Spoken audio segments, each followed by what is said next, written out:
ओम शांति, ओम शांति, ओम शांति।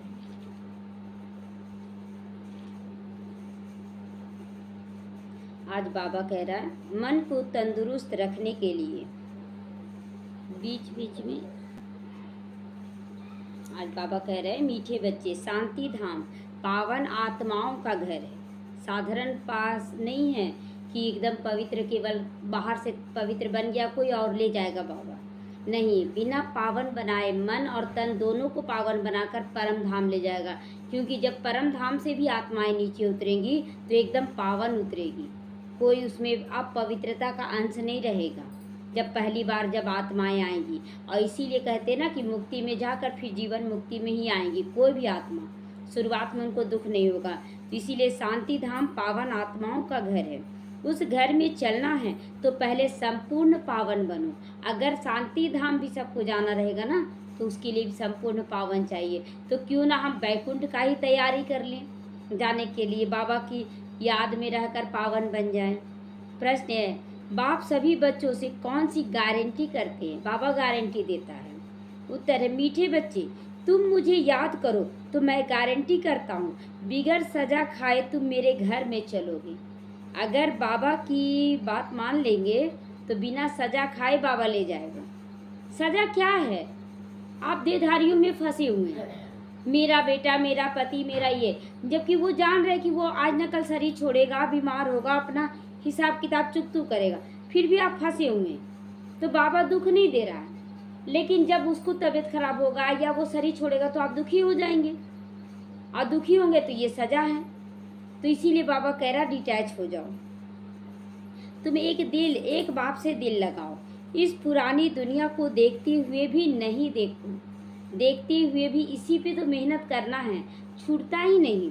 मेरा घर, मेरा परिवार, वस्तु, वैभव, सुख, सुविधा आकर्षित कर लेती है, लेकिन एकदम डिटैच। ऐसे सुनते सुनते तो सबका हो रहा है, लेकिन अभी भी कमी है, अभी भी फंसे हुए हैं। अगर अचानक शरीर छूटने का बारी आ जाए या सब कुछ खत्म होने का बारी आ जाए तब पता चलता है कि है कि नहीं है। जैसे बोलते थे ना बच्चे कि नहीं है ईर्ष्या मेरे अंदर, लेकिन जब आया ऐसा परिस्थिति तो दिख गया। तो इस दुनिया में रहते पवित्र बन कर दिखाओ पूरी तरह से, तो बाबा तुम्हें विश्व की बादशाही भी देगा और बिना सजा खाए ले भी जाएगा। ओम शांति। रूहानी बच्चों से रूहानी बाप पूछ रहे हैं। यह तो बच्चे जानते हैं कि बाप आया है, ये तो सब जान रहे हैं कि भगवान आ चुका है। हम बच्चों को अपने घर ले जाने के लिए आया है, तो वो सभी को ले जाएगा। अब घर जाने की दिल होती है? पूछता है बाबा, दिल होता है कि नहीं घर जाने का? अगर दिल रहेगा जाने का ना तो यहाँ दिल नहीं लगाएंगे, यहाँ किसी से दिल नहीं लगाएंगे। तो बोल तो देते दिल होता है जाने का, लेकिन अंदर में नहीं है, अंदर से नहीं है अभी। तो वह है सभी आत्माओं का घर।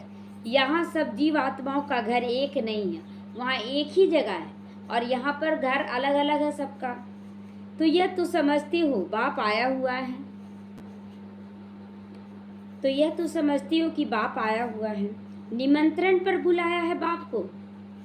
हम लोग निमंत्रण दिए ना कि बाबा आप ले चलो यहाँ से, आप आ जाओ, पतित पावन आओ।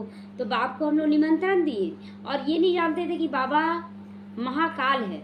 वो जब आएगा तो क्या एक दो आत्मा को ले जाने आएगा कि सबको ले जाने आएगा? तो हमको घर शांति धाम ले चलो बाबा, हमको अब ले चलो, इस दुनिया में नहीं रहना। बोलते थे कि नहीं? अब आया है तो बोलते चलो, तो बोलते यही घर ठीक करो। तो ये तो धोखा है ना बाबा के साथ कि बुलाकर बोलते हम नहीं जाएंगे। तो अब बाप कहते हैं अपने दिल से पूछो, हे आत्माएं तुम पतित कैसे चलोगी? अब बाबा बोल रहा है कि अपने दिल से पूछो कि जो पावन देश है और तुम यहाँ पतित हो, तो तुमको हम कैसे ले जाएं? बिना पावन बनाए? तो पावन बनना है, तो पावन तो जरूर बनना पड़ेगा तुमको, चाहे हंस के चाहे रो के बनना तो पड़ेगा।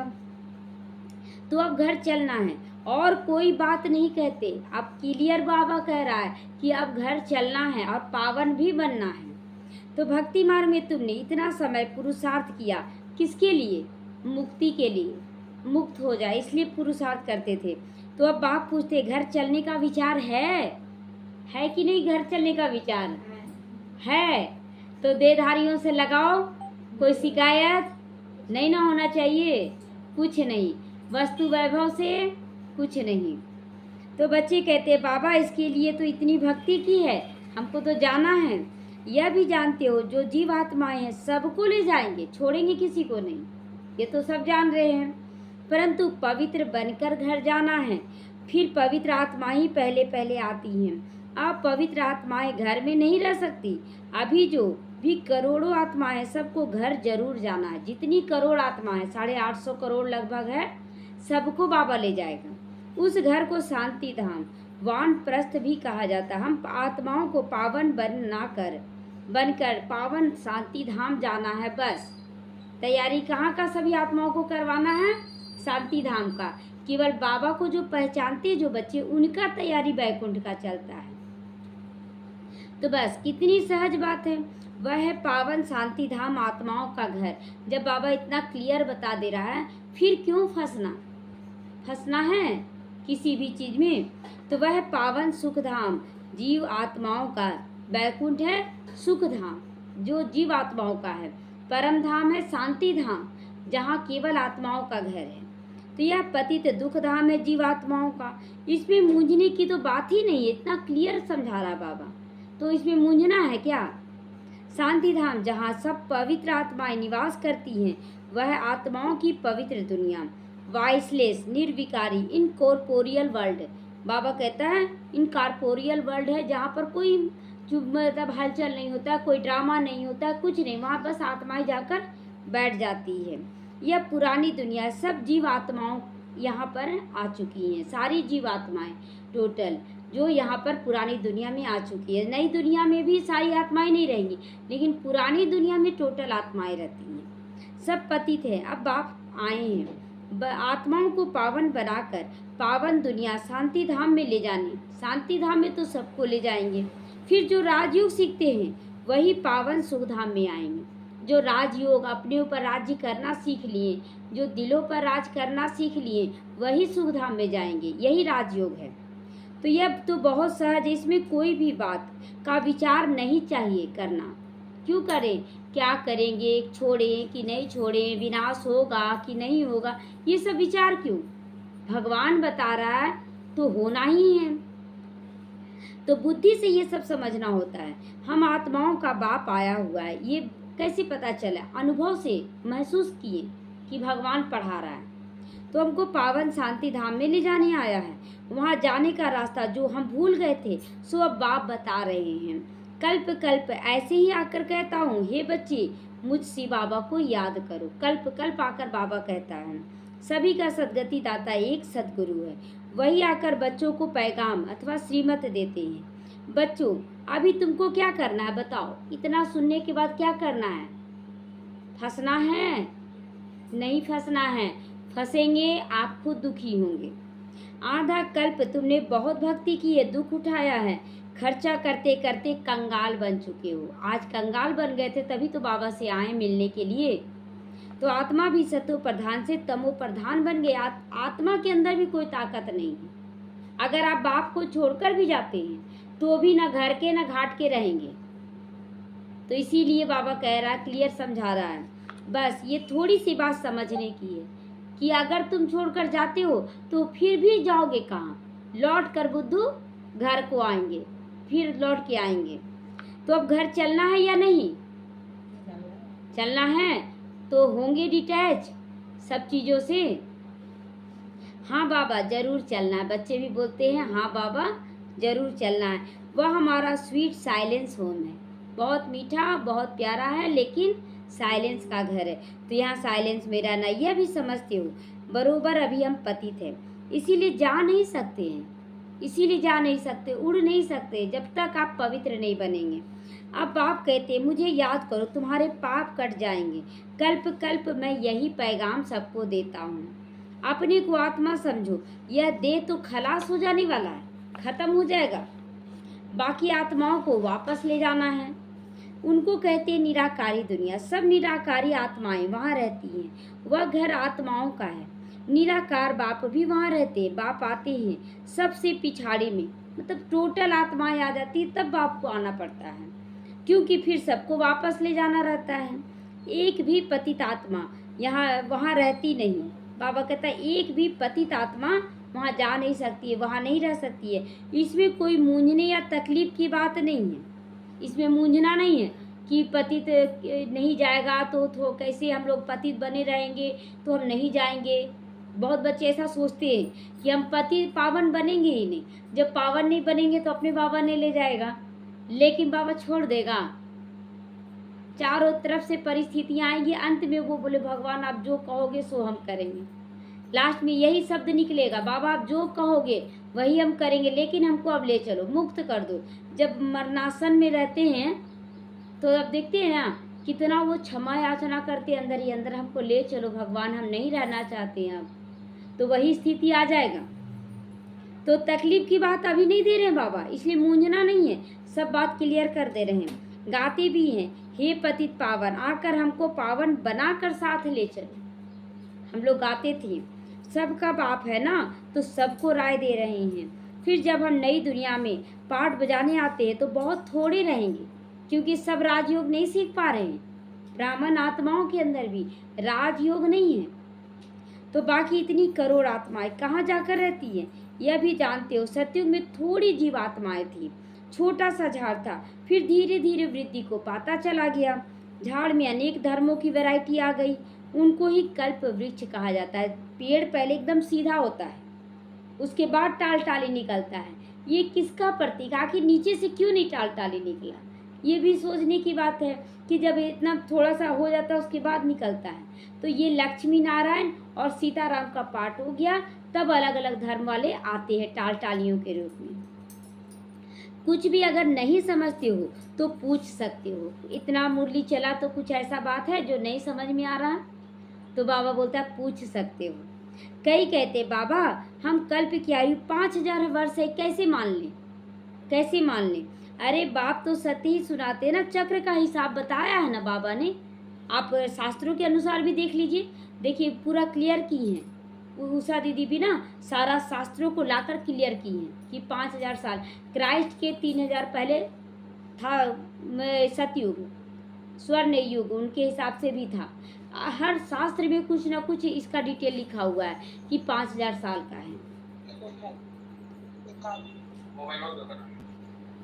तो इस कल्प के संगम पर ही बाप आकर दैवी राजधानी स्थापन करते हैं, जो अभी नहीं है। जो सोचे कि मेरे अंदर पहले से देने का संस्कार है, बिल्कुल भी नहीं। देने का संस्कार बाहर से आप दे रहे हैं और अंदर से बार बार ताना कस रहे, हम इतना दे रहे हैं, हम इतना दे रहे हैं, तो देने का संस्कार थोड़े ही हुआ। देने का संस्कार निस्वार्थ होता है, कोई उसमें गंदगी नहीं होती है, तब कहेंगे दिव्य गुणों की धारणा। सतयुग में फिर एक दैवी राजधानी होगी। इस समय तुमको रचता और रचना का ज्ञान सुनाते हैं। बाप कहते मैं कल्प कल्प कल्प के संगम युग पर आता हूँ। एक कल्प खत्म हुआ, दूसरा कल्प शुरू होने वाला है, उसके संगम पर आते हैं बाबा। तो बाबा कहता है हर कल्प मतलब सतयुग त्रेता द्वापर कलयुग एक कल्प हुआ पूरा, और दूसरा कल्प शुरू होने जा रहा है। तो दोनों कल्प के संगम युग पर यानी 100 साल का जो अभी संगम है उस पे शिव बाबा आती है। तो ये तो फिक्स है, ये कलयुग है और आएगा इसके बाद सतयुग। तो कल्प खत्म हुआ ना इधर, और उधर कल्प का शुरुआत है। तो नई दुनिया की स्थापना करता हूँ। फिर पुरानी दुनिया खत्म अपने आप होनी है, ये इसको खत्म करने का जरूरत नहीं, अपने आप परिवार में हैं, आप परिवार में आप लड़ाई झगड़ा कर रहे हैं, तो लड़ाई झगड़ा होगा तो आपका माइंड डिस्टर्ब होगा, माइंड डिस्टर्ब होगा तो आपको लगेगा ये दुनिया बेकार है। तो ये बाबा कोई विनाश थोड़ी कराया, लड़ाई थोड़ी कराया, आप खुद लड़े, आपके अंदर विकारी संस्कार था। तो ड्रामा प्लान अनुसार नई से पुरानी, पुरानी से नई बनती है। इसके 4 भाग भी पूरे दिखाते हैं ना, जिसको स्वास्तिका भी कहते हैं। स्वास्तिका हर पूजा पाठ में शुभ कार्य में किया जाता है, परंतु समझते तो कुछ भी नहीं। स्वास्तिका क्यों बनाया जाता है, कुछ भी नहीं। और सब में बिंदी लगाया जाता है, मतलब बिंदी का मतलब सब कल्याणकारी है, चारों युग ही कल्याणकारी है। भक्ति मार्ग में तुम जैसे गुड़ियों का खेल खेलते थे, मूर्ति बनाकर, छोटी छोटी मूर्ति बनाते हैं ना लक्ष्मी नारायण का या तो गणेश लक्ष्मी का दीपावली में, और सजाते हैं, चुनरी उड़ाते। अब लगता है ना कि गुड्डे गुड़ियों का खेल है, अब लगता है। तो अथाह चित्र बनाते हैं, दीपमाला पे खास दुकान निकाल देते, अनेक अनेक चित्र बनाते, कोई कुछ दाम लगाते हैं गुड़ियों का, इतना दाम का ये मूर्ति है, इतने दाम का ये मूर्ति है। क्या भगवान को क्या दाम लगा कर खरीदेंगे? अभी तुम समझ गए हो ना, एक ही शिव बाबा और हम बच्चे, और कुछ भी नहीं, और कुछ नहीं। फिर यहाँ आओ तो लक्ष्मी नारायण का राज, फिर सीताराम का राज, फिर बाद में और धर्म आ जाते हैं, जिससे तुम बच्चों को का कनेक्शन ही नहीं, और धर्म से कोई कनेक्शन नहीं है। वह अपने अपने समय पर आते हैं, फिर सबको वापस जाना है। तुम बच्चों को अब घर जाना है, ये बार बार याद दिलाता है बाबा, और हमें भी याद करना है कि घर जाना है। क्यों हम इसमें फंसे? ये सारी दुनिया विनाश होनी ही है, अब इसमें क्या रहना? ये सारी दुनिया विनाश होने वाली है। इतना आत्मा कमजोर हो गई है ना, तो छोटी छोटी बातों में एकदम परेशान हो जाती है कि क्या करें, जैसे कोई उपाय ही नजर नहीं आता, क्योंकि सोचने की भी शक्ति नहीं रह गई अब। तो इस दुनिया से दिल नहीं लगाओ, नहीं लगाओ। दिल लगानी है अगर तो एक मासूक से लगाओ ना। एक मासूक कौन है? शिव बाबा से। वह कहते मुझ एक के साथ दिल लगाओ तो तुम पावन भी बन जाओगे। बाबा कितना क्लियर कि मुझसे दिल लगाओ, लेकिन हम दिल लगा बैठते हैं दूसरे से, माया से। अब बहुत गई, थोड़ी रही, थोड़ी की भी थोड़ी रही। टाइम जाता रहता है, बैठा हुआ नहीं रहेगा तुम्हारे लिए।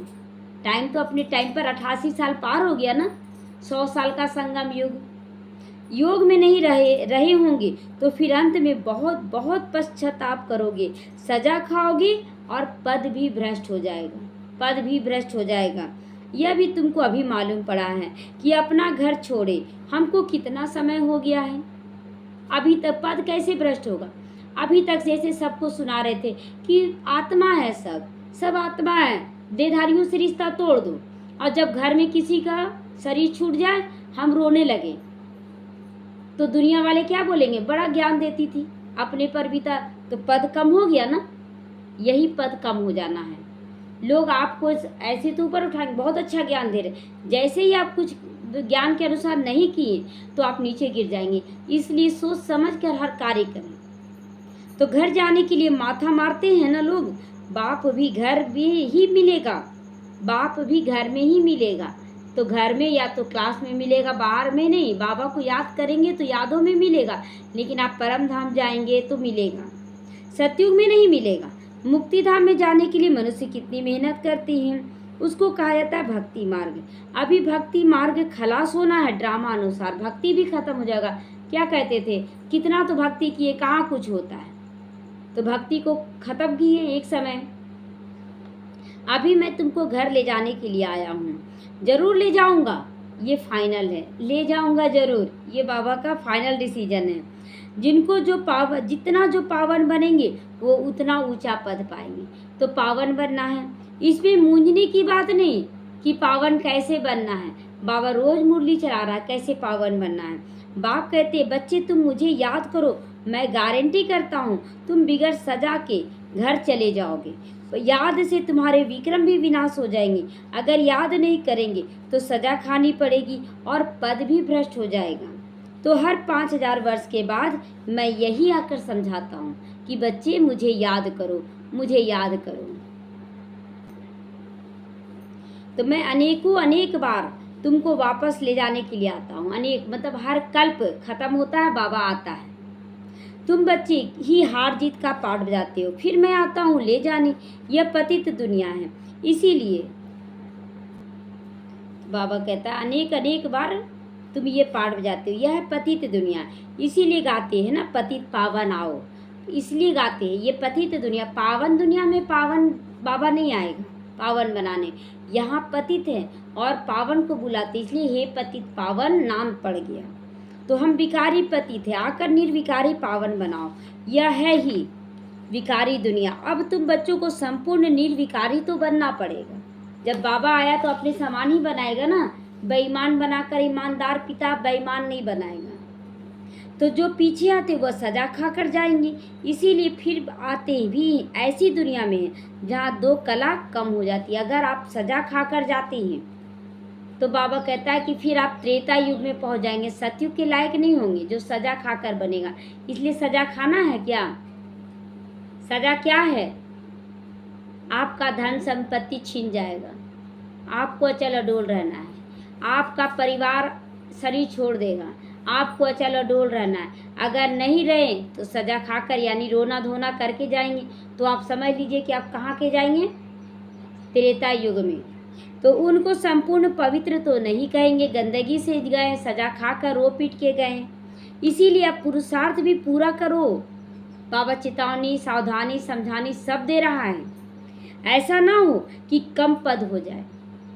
बार बार बाबा समझा रहा है, ऐसा नहीं कि कम जाना तो है ही, ये तो फिक्स है ना। परिवार को भी ले जाएगा, ऐसा तो नहीं कि आपके परिवार को यहाँ रख लेगा, या धन संपत्ति सब अच्छे बना रहेगा, यहाँ पर सब खत्म हो जाएगा। तो बाबा इसीलिए बार बार चेतावनी समझानी दे रहा है। भल रावण राज्य नहीं है, परंतु पद तो नंबरवार होगा ना। भल रावण राज्य नहीं होगा त्रेता युग में भी, लेकिन वहाँ तो पद नंबरवार होगा ना। वहाँ महसूस होने लगेगा हल्का हल्का कि मेरा पद कम है। आत्मा में खाद तो पड़ती है ना, तो फिर उसको शरीर भी ऐसा ही मिलेगा। आत्मा गोल्डन एज से सिल्वर एज बन जाती है। चांदी की खाद आत्मा में पड़ जाती है, फिर दिन प्रतिदिन और जास्ती छीछी खाद पड़ने लगेगी। जैसे जैसे त्रेता युग समाप्ति की ओर आएगा ना, तो और ज़्यादा आत्मा कमज़ोर और विकारी बनने लगेगी। मुलम्मे की बन जाएगी, एकदम मतलब खराब बन जाएगी। बाप बहुत अच्छी रीति समझाते हैं, कोई नहीं समझते हैं अभी भी। इतना समझाने के बाद तो वो हाथ उठाओ, हाथ उठाइए। अभी भी नहीं समझ में आ रहा। बाबा बहुत युक्ति से बोला, हाँ, कि अभी भी इतना समझाने के बाद भी नहीं समझते हो, वो हाथ उठाओ। आप लोग सब हाथ उठा दिए। हमने उठा दी। तो जिसने 84 जन्मों का चक्र लगाया उनको ही समझा रहे बाबा। ध्यान से सुनिए कि बाबा हाथ उठाने के लिए किसको बोल रहा है। जिसको नहीं समझ में आ रहा है तो क्लियर है, अभी भी फंसे हुए हैं। तो बाप कहते हैं इनके जन्मों के 84 जन्मों के अंत में मैं आकर प्रवेश करता हूँ।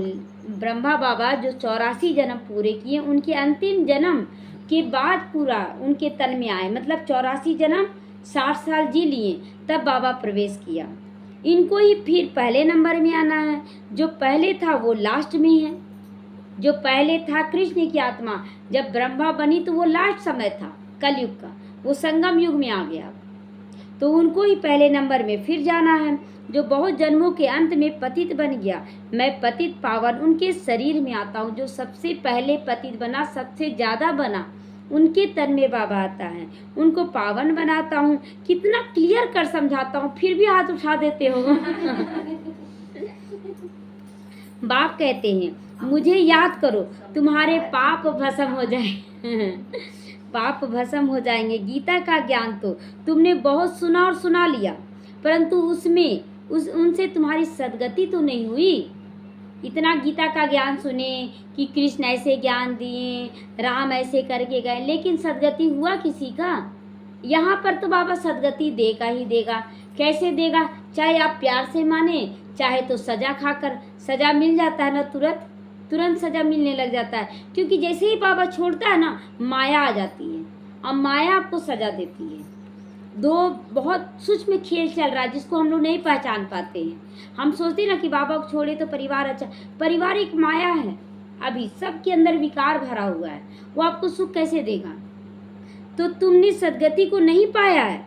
इतना सुना लेकिन पाया नहीं।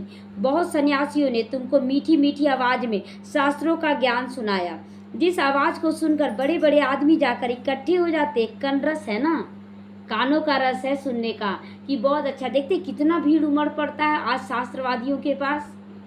भक्ति मार्ग है ना, कन रस, भक्ति मार्ग है कन रस, और भीड़ भी ज़्यादा लगेगा क्योंकि सतयुग में बहुत थोड़े, उसके बाद थोड़ा सा ज़्यादा त्रेता युग में, यानी तो टोटल मात्र 33 करोड़। तो ज्ञान मार्ग में कितने बच्चे आएंगे? पूरे विश्व से 33 करोड़, और है टोटल आत्माएं लगभग 850 करोड़। तो भीड़ कहाँ ज़्यादा लगेगा? भक्ति मार्ग में लगेगा। क्लियर है ना? ये नहीं समझना है कि बाबा के ज्ञान में तो इतना अच्छा ज्ञान है तो भीड़ क्यों नहीं लगता है। तो यहाँ 33 करोड़ का ही है। तो इसमें तो आत्मा को बाप को याद करना है। भक्ति मार्ग अब पूरा होता है। बाप कहते मैं तुम बच्चों को ज्ञान देने आया हूँ जो कोई नहीं जानते, दूसरा कोई नहीं जान सकता ये ज्ञान क्या है। मैं ही ज्ञान का सागर हूँ। ज्ञान कहा जाता है नॉलेज को, जिससे समझ मिले कैसे जीवन जीना है, क्या करना है। तुमको सब कुछ पढ़ाते हैं। 84 का चक्र भी समझा देते हैं। तुम्हारे में सारी नॉलेज आ गई है। सतयुग में इतना जन्म, त्रेता में इतना, द्वापर में इतना, कलयुग में इतना। वायुमंडल भी बताते हैं बाबा कि कलयुग का वातावरण कैसा होगा, त्रेता का कैसा, द्वापर का कैसा, सारा वातावरण हिस्ट्री और ज्योग्राफी क्लियर बताते हैं। स्थूल वतन से सूक्ष्म वतन क्रॉस करके मूल वतन जाते हो। अभी जब हम लोग जाएंगे ना तो पहले फरिश्ता रूप में सूक्ष्म वतन में मिलेंगे पूरे परिवार के साथ, तब जाएंगे मूल वतन। और बाकी सभी आत्माएं सजा खाकर उड़ेंगी और आत्मा रूप में पहुंच जाएंगी परम धाम। वो सूक्ष्म वतन में नहीं जाएंगी। सूक्ष्म वतन केवल फरिश्तों की दुनिया है जो 33 करोड़ आत्माएं मिलेंगी। तो पहले पहले लक्ष्मी नारायण की डिनाइस्टी, वहाँ विकारी बच्चे नहीं होते हैं। रावण राज्य नहीं है तो विकार से बच्चे पैदा नहीं होंगे। योग बल से वहाँ सब कुछ होता है। तुमको साक्षात्कार होता है। अभी बच्चा बन गर्भ महल में जाना, देखते ना कि टीवी में भी दिखते होंगे सीरियलों में कि जब गर्भ धारण की देवकी ये सभी, तो देखते एक प्रकाश ज्योतिर्बिंदु आता है और उनके गर्भ में प्रवेश करता है। बस वो दृष्टि से होगा तो खुशी से जाते हैं। यहाँ तो मनुष्य रोते चिल्लाते जाते हैं, यहाँ तो गर्भ जेल में जाते हैं। मनुष्य को शरीर नहीं मिलता, तड़पते हैं और गर्भ में जाना नहीं चाहते, मुक्त होना चाहते, लेकिन क्या करें, ऊपर जाने का रास्ता नहीं है, नीचे और भूत प्रेत के रूप में कब तक रहेंगे। तो इसीलिए फिर गर्भ में मजबूरी में चिल्लाते चिल्लाते जाते हैं। वहाँ रोने पीटने की बात नहीं, गर्भ में चिल्लाएंगे नहीं, रोने पीटने की बात नहीं। शरीर तो बदलना जरूर है, जैसे सर्प का मिसाल है, इसमें मूंझने की बात नहीं है। जास्ती पूछने का रहता ही नहीं कि क्या क्या होगा, कैसे होगा। बाबा सब कुछ क्लियर बता रहा है। एकदम पावन बनने में पुरुषार्थ में लग जाना चाहिए। बाप को याद करना मुश्किल होता है क्या? मुश्किल है? अब मुश्किल नहीं है। बाप के सामने बैठे हो ना तो याद करो, मैं तुम्हारा बाप, तुमको सुख का वर्षा देता हूँ। तुम यह एक जन्म, अंतिम जन्म याद में रह सकते हो। याद में तो रह सकते हैं। अब तो धीरे धीरे याद का चार्ट भी बढ़ रहा है। यहाँ अच्छी रीति समझते भी हैं, फिर भी घर में जाकर स्त्री पुरुष का चेहरा देखते हैं तो माया खा जाती है। जाकर घर में देखते हैं ना, बेटा है, पति है, पत्नी है, देखते हैं तो मूड ऑफ हो जाता है। क्यों मूड ऑफ हो गया? वो तो अपना रोल अदा कर रहा है ना। तो बाप कहते कोई में भी ममत्व तो नहीं रखो, कोई में भी ममत्व तो नहीं रखना है। वह तो सब कुछ खत्म होना ही है। जिसको देख रहे हो इन आंखों से, जो कुछ भी दिख रहा है वो खत्म हो जाएगा, जो नहीं दिख रहा वो हमेशा के लिए है।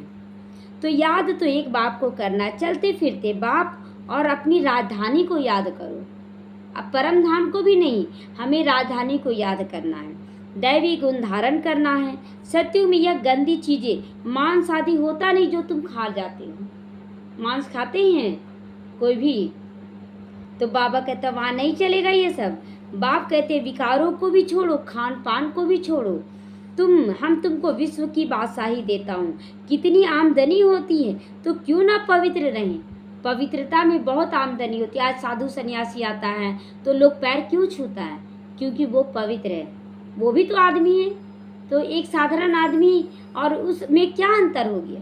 पवित्रता का अंतर है। तो सिर्फ एक जन्म पवित्र रहने में से कितनी भारी आमदनी होने वाली है। एक जन्म रहते हो, 2500 साल तुम पूजे जा देव आत्मा के रूप में रहते हो। फिर 2500 साल तुम पूज्य आत्मा के रूप में रहते हो। कितना बड़ी प्राप्ति है। तो भले इकट्ठे रहो, ज्ञान तलवार बीच में हो। ऐसा ही ना बोलते थे यहाँ का एक भाई कि हम लोग का ज्ञान का तलवार बीच में, और बच्चा पैदा हो गया। कहाँ से हो गया? तो ये तो कितना बड़ा डिसर्विस हुआ। लोग क्यों बोलना, क्यों ये सब बोलना? ज्ञान की बातें लंबा लंबा बाबा तो बोल रहा है ज्ञान का तलवार हो, लेकिन क्यों झूठ बोलना? क्योंकि दिखेगा नहीं क्या? ये तो प्रत्यक्ष हो जाता है। तो पवित्र रहकर दिखाया तो सबसे ऊंचा पद पाओगे, क्योंकि बाल ब्रह्मचारी ठहरे। बाल ब्रह्मचारी, तो देखिए जो समर्पित वो तो है ही बाल ब्रह्मचारी, लेकिन जो बच्चे ज्ञान में आए, ज्ञान मिला उसको कि भगवान बोल रहा है, और उस दिन से भी अगर पवित्र बन गए तो वो भी बाल ब्रह्मचारी में आ जाएंगे। तो फिर नॉलेज भी चाहिए, ज्ञान भी तो चाहिए, औरों को आप समान बनाने के लिए नॉलेज को भी लेना है। सन्यासियों को दिखाना है कि हम इकट्ठे रहकर कैसे पवित्र रहते। तो यहाँ बाल ब्रह्मचारी किसको कहा गया है? युगलों को, युगलों के लिए बाबा चलाया ये मुरली, कि इसीलिए दिखाया ना इकट्ठे रहकर कैसे पवित्र रहते देखो। तो जब से ज्ञान में आए तब से पवित्र बन जाना है। तो समझेंगे इनमें तो बड़ी ताकत है, इन लोग कैसे पवित्र रहते हैं, हम लोग तो छोड़ के भाग गए हैं। तो बाप कहते हैं इस एक जन्म पवित्र रहने से 21 जन्म तुम विश्व के मालिक बनोगे। 21 जन्म विश्व के मालिक रहेंगे। क्यों विश्व का मालिक? वहाँ सभी मालिक रहेंगे, वहाँ पर कोई झगड़ा नहीं होगा, वहाँ छीना झपटी नहीं होगा, मेरा राज्य मेरा राज्य। अभी तो बहुत झगड़ा, ब्राह्मणों में भी झगड़ा होता है। तो कितनी बड़ी प्राइज मिलती है, तो क्यों नहीं पवित्र बनकर दिखाओ, अपना पुरुषार्थ करो। टाइम ही बाकी थोड़ा बचा है, आवाज भी होता रहेगा, अखबार में पढ़ेगा, आवाज होगा तुम्हारा। बाबा क्लियर कर रहा है कि अगर तुम अच्छा कर्म कर रहे हो, पवित्र बन रहे हो, तो तुम्हारा आवाज जरूर निकलेगा, अखबारों में पड़ेगा। रिहर्सल तो देखी है ना, एक एटम बम से क्या हाल हो जाता है। अभी एक हॉस्पिटल में पड़े, अभी तो ऐसे बम शादी बनाते जो तकलीफ भी नहीं, फट से खत्म हो जाएंगे, ऐसा ऐसा बम है। यह रिहर्सल होकर फिर फाइनल भी होगा। अभी सब चेक करते ना कभी कभी बीच में, बाबा कहता रिहर्सल है, देखेंगे फट से मरते हैं व नहीं, इसलिए चेक करते हैं बम फेंक कर। फिर और युक्ति रचेंगे, हॉस्पिटल आदि होगा नहीं उस समय, कौन बैठकर खिदमत करेगा। अब बम फेंका गया तो क्या हॉस्पिटल बच जाएगा? आपको बचाने के लिए सब खत्म हो जाएगा। कोई ब्राह्मण आदि खिलाने वाला भी नहीं रहेगा। ब्रह्म भोज करते हैं ना 12 दिन का 14 दिन का, कोई करने वाला नहीं रहेगा, मुर्दा पड़ा रहेगा। कोई कोरोना काल में तो दिखा दिया बाबा टेलर, तो बम छोड़ा खलास हो जाएगा। अर्थक्वेक में सब दब जाएंगे, देरी नहीं लगेगी। यहाँ ढेर मनुष्य हैं, सतयुग में बहुत थोड़े होते हैं। तो इतने सब कैसे विनाश होंगे, आगे चलकर तुम देख लेना कैसे विनाश होगा। वहाँ तो शुरू में 9 लाख ही चलेंगे, सारी आत्माएं तो जाएंगी नहीं। फकीर भी तुम हो, तो आज नशा रखना है कि हम फकीर हैं, हम एकदम गरीब बन जाएं, कुछ भी नहीं है मेरे पास, सिर्फ बाबा ही मेरे पास सब कुछ है। तो साहिब भी तुमको प्यारा है, तुमको प्यारा लगे, ऐसा बन जाना है। अभी सब कुछ छोड़ अपने को आत्मा समझ लिया है, सब कुछ छोड़कर आत्मा समझे हैं कि अभी भी पकड़े हुए हैं, परिवार को, धन दौलत घर संपत्ति पकड़े हुए हैं। तो बाबा पूछ रहा है कि समझ लिया ना अपने को आत्मा। ऐसे फकीरों को बाबा प्यार करता है, बाबा को ऐसा फकीर प्यारा लगता है। तो फकीर बने हैं कि अभी भी पकड़े हुए हैं, पकड़े रहेंगे, बाबा को प्यारा नहीं लगेंगे। सतयुग में बहुत छोटा सा झाड़ होगा, बातें तो बहुत समझाते हैं बाबा। जो भी एक्टर हैं सब आत्माएं अविनाशी, अपना अपना पार्ट बजाने आती हैं। कल्प कल्प तुम ही बाकर बाप से स्टूडेंट बनकर पढ़ते हो। यहाँ पर हम लोग बाबा के स्टूडेंट बन जाते हैं। बूढ़ा जवान बड़ा छोटा नया पुराना कुछ देखा जाता है, सब एक बराबर होकर। तो जानते हो बाबा हमको पवित्र बनाकर साथ ले जाएंगे। बाबा भी ड्रामा अनुसार बंधायमान है, आपके लिए ज़्यादा दिन नहीं रुकेगा, यहाँ पर टाइम फिक्स है उसका, सबको वापस जरूर ले जाएंगे। इसीलिए नाम है पांडव सेना। पांडव सेना, तुम पांडव क्या कर रहे हो अभी? तुम बाप से राजभाग ले रहे हो, हूबहू कल्प मिशन। हम लोग पांडव भी हैं, शिव शक्ति भी हम लोग ले रहे हैं बाबा से, नंबरवार पुरुषार्थ अनुसार। लेकिन नंबरवार पुरुषार्थ अनुसार, जैसा पुरुषार्थ वैसा फल। अच्छा, मीठे मीठे सीखी लदे बच्चों प्रति माता पिता बाप दादा को याद प्यार और गुड मॉर्निंग। रूहानी बाप की रूहानी बच्चों को नमस्ते। हम रूहानी बच्चों की रूहानी माता पिता बाप दादा को याद प्यार गुड मॉर्निंग और नमस्ते नमस्ते शुक्रिया बाबा। आज धारणा के लिए मुख्य सारे बाप का प्यारा बनने के लिए पहले पूरा फकीर बनो, कुछ भी नहीं। फकीर बने कौन कौन? फकीर कौन कौन बने हैं? कुछ भी अधिकार में नहीं। तो नहीं, आप ये नहीं बोल सकते कोई नहीं बना है, आप अपना बोलिए। नहीं, बस अपना बोलिए, कौन बन रहा वो अपना बाबा को दिखा रहा। तो देह को भी भूल स्वयं को आत्मा समझना है, फकीर बनना ही है। बाप से बड़ा प्राइज लेने के लिए संपूर्ण पावन बनकर दिखाना है। फकीर बनना, मेरे पास कुछ नहीं है, मतलब कभी कभी एक बहन बोली भी ना कि जैसे कि अब मेरे पास है तो हम किसी से सेवा करवा लेंगे, ये सेवा हम नहीं करें। ये भी गलत है कि हम किसी से, आखिर आपके पास पैसा है तब तो आप किसी से करवा रहे हैं ना, और करवा रहे किसी न किसी आत्मा से ही। तो हमको ये भी नहीं करना है। हम, मेरे पास कुछ नहीं है बाबा, चाहे तो करें चाहे ना करें, ये अपना डिसीजन, हम किसी से करवा भी नहीं सकते। एकदम फकीर बनना है। बाप से बड़ी प्राइज लेने के लिए संपूर्ण पावन बनकर दिखाना है। वापस घर जाना है, इसीलिए पुरानी दुनिया से भी दिल नहीं लगानी है, एक मासूक से ही दिल लगाना है। बाप और राजधानी को याद करना है।